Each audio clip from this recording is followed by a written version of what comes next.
রেসিপিতে কি রয়েছে আমার আজকে কিন্তু আমি বোয়াল মাছ রান্না করছি শোলা কচু আর আলু দিয়ে।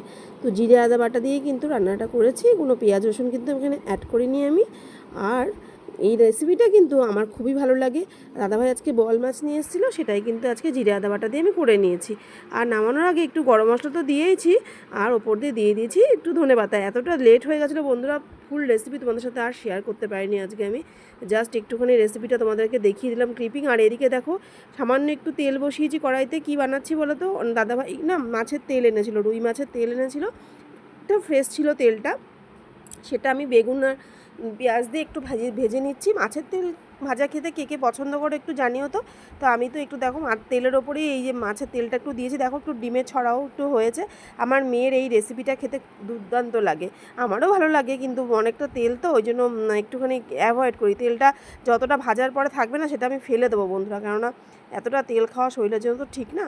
তো চলো ভাজার জন্য কিন্তু এখানে একদম তেল বসিয়ে তেলটা দিয়ে দেওয়ার পরে আমি কিন্তু পেঁয়াজ লঙ্কা কুচিটা দিয়ে দিয়েছি। এর মধ্যে কিন্তু আমি আর কোনো মশলা অ্যাড করবো না বন্ধুরা। অনেকে হয়তো দেখি জিরের গুঁড়ো ধনের গুঁড়ো তোমরা দিয়ে থাকো, কিন্তু আমি এসব দিই না। আমি জাস্ট একটু পেঁয়াজ লঙ্কা দিয়ে আর বেগুন দিয়ে নুন হলুদ দিয়ে কিন্তু ভেজে নিই। লঙ্কার গুঁড়ো চাইলে অ্যাড করি, না চাইলে অ্যাড করবো। আজকে আর অ্যাড করবো না লঙ্কার গুঁড়ো, জাস্ট অনেকটা কাঁচা লঙ্কা দিয়েছি, কারণ বেশি ঝাল হলে আমার মেয়ে আবার খেতে পারবে না। আমার মেয়ের এই রেসিপিটা খুব ভালো লাগে খেতে। তো চলো কিছুক্ষণ ভেজে নিই এটাকে। এবার কিন্তু দেখো কেটে রাখা বেগুনের টুকরোগুলোকে কিন্তু অ্যাড করে দিচ্ছি। বেশ অনেকক্ষণ কিন্তু এটাকে ভাজতে হবে, কেননা বেশি না ভাজলে কিন্তু এটা একদমই ভালো লাগবে না। বেশ অনেকটা টাইম কিন্তু লাগবে। আর এদিকে আমার কী হয়েছে জানো কাণ্ড বন্ধুরা, আমার গ্যাসের বার্নারে বড় গ্যাসের বার্নারটা একদম জ্বলছে না। আর ছোট গ্যাসের বার্নারটার মধ্যে কিন্তু একটা পর একটা রান্না করছি। এতটা লেট হয়ে গেছে রান্না করতে আজকে। দাদাভাই বাজার থেকে এনেছেও লেট করে, আর আমার রান্না স্টার্ট করতেও কিন্তু একটু দেরি হয়েছে, কেননা সব কিন্তু গুছিয়ে রান্না করা খুবই ঝক্কির ব্যাপার হয়। একা হাতে সব কিছু করে বন্ধুরা সত্যি সত্যি রান্না করতে কিন্তু অনেকটা লেট হয়ে গেছিলো। তোমরা তো জানো যে আমি আর্লি মর্নিং রান্নাটা করি। আর এদিকে দেখো পুঁইশাক ভাপিয়ে রেখেছি, আলু দিয়ে সেটাকে ভেজে নেব।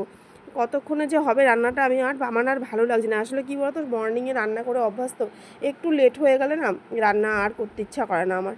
কিন্তু কি করব বলো, রান্না তো করতেই হবে, নাহলে খাবো কি। তো দেখো মাছের তেলটা কিন্তু ভাজা প্রায় হয়েছে, দেখো কতটা তেল উঠেছে দেখেছো। আমি তো দিয়েছিলাম একটুখানি সামান্য তেল, আর দেখো মাছের তেল থেকে কেমন গপ গপ করে তেল উঠেছে। কিন্তু এই তেলগুলো কিন্তু আমি খাবো না বন্ধুরা, ছেঁকে কিন্তু আমি জাস্ট ফেলে দেবো। যেটুকু রাখবো, আর বাদবাকি তেল কিন্তু আমি একদম ফেলে দেবো, কারণ এতটা তেল খাওয়া শরীরের জন্য একদমই ভালো না। তো দেখো মাছের তেল ভাজা কিন্তু হয়ে গেছে, দেখো বাড়তি তেলটা কিন্তু আমি ফেলে দিয়েছি। আর এদিকে পুঁইশাক ভাজবো বলে কিন্তু তেলের ওপর বেশ খানিকটা পেঁয়াজ আর লঙ্কা কুচি দিয়ে দিলাম। আর দেখো পুঁইশাকটা আর আলুটা কিন্তু ভাপিয়ে রেখেছি। অনেকে আবার ভাবতে পারো যেটা কি পুঁইশাকের ঘ্যাট, না এটা পুঁইশাকের ঘ্যাট না বন্ধুরা। যদি এখানে ঘ্যাট হতো তাহলে কিন্তু আমি এখানে 5 ফোড়ন দিতাম। এখানে জাস্ট আমি পেঁয়াজ লঙ্কা দিয়ে আলু আর পুঁইশাকটাকে একটু ভাপিয়ে একটু ভেজে নিচ্ছি। দারুণ লাগে খেতে বন্ধুরা, গরম ভাতে তো দারুণ লাগে, আবার রুটি দিয়েও কিন্তু দারুণ লাগে। তোমরা কি কেউ এরকম এই রেসিপিটা আগে ট্রাই করেছো? অবশ্যই কিন্তু কমেন্ট বক্সে জানিও তো বন্ধুরা। তো চলো তোমার সাথে গল্প করতে করতে পুঁইশাকটাও ভাজা হয়ে গেল। এই দেখো আজকের রেসিপিগুলো কি কি, মাছের তেল ভাজা, রুই মাছের, আর মাছের ঝোল তো দেখিয়ে দিলাম। এদিকে লাঞ্চের ভাতটাও বসিয়ে দিয়েছি। এদিকে আমার স্নানটাও কিন্তু কমপ্লিট হয়ে গেল গ্যাস মুছে। এইবার চলো পুজোটাও দিয়ে নিই। কেমন লাগলো ব্লগটা জানিও।